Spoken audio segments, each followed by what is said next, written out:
హైదరాబాద్ లో జరుగుతున్న భారత్ సమ్మిట్ కు హాజరయ్యేందుకు రాహుల్ గాంధీ వచ్చారు. శంషాబాద్ విమానాశ్రయంలో ముఖ్యమంత్రి రేవంత్ ఘన స్వాగతం పలికారు. రాహుల్ గాంధీతో కలిసి సీఎం రేవంత్ భారత్ సమ్మిట్ లో పాల్గొంటారు.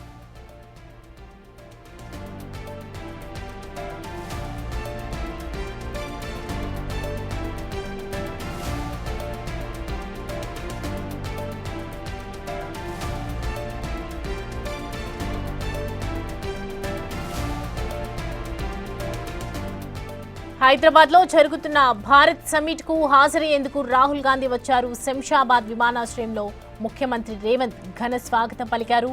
రాహుల్ గాంధీతో కలిసి సీఎం రేవంత్ భారత్ సమ్మిట్ లో పాల్గొంటారు.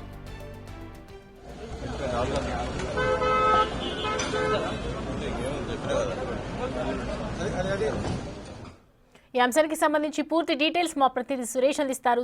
సురేష్, ప్రజెంట్ డీటెయిల్స్ ఏంటి? రాహుల్ గాంధీ శంషాబాద్ విమానాశ్రయంలో ముఖ్యమంత్రి రేవంత్ కూడా ఘన స్వాగతం పలికినట్లుగా తెలుస్తోంది. సో సమ్మిట్ కి ఎప్పుడు చేరుకునే అవకాశాలు ఉన్నాయి? ప్రజెంట్ డీటెయిల్స్ ఏంటి?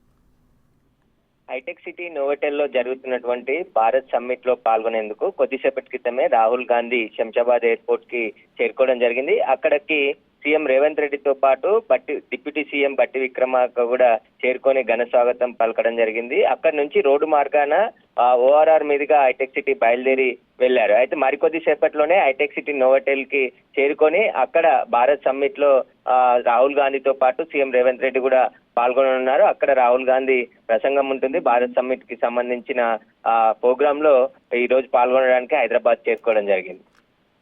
అయితే సురేష్, సమ్మిట్ లో పాల్గొన్న తర్వాత సమ్మిట్ లో ఏం మాట్లాడే అవకాశాలు కనిపిస్తున్నాయి? రాహుల్ గాంధీ ప్రశంసలు ఏ విధంగా ఉండబోతున్నాయి ప్రసంగాలు?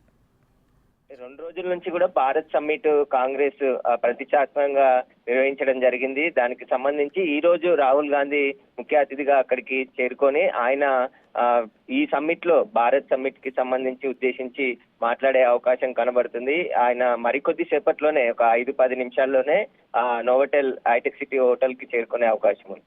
సురేష్, 100కి పైగా దేశాల నుండి 450 మంది ప్రతినిధులు పాల్గొనే ఛాన్సెస్ ఉన్నాయి. మొత్తం ప్రపంచ సమస్యల గురించి కూడా డిస్కస్ చేసే అవకాశాలు ఉన్నాయా?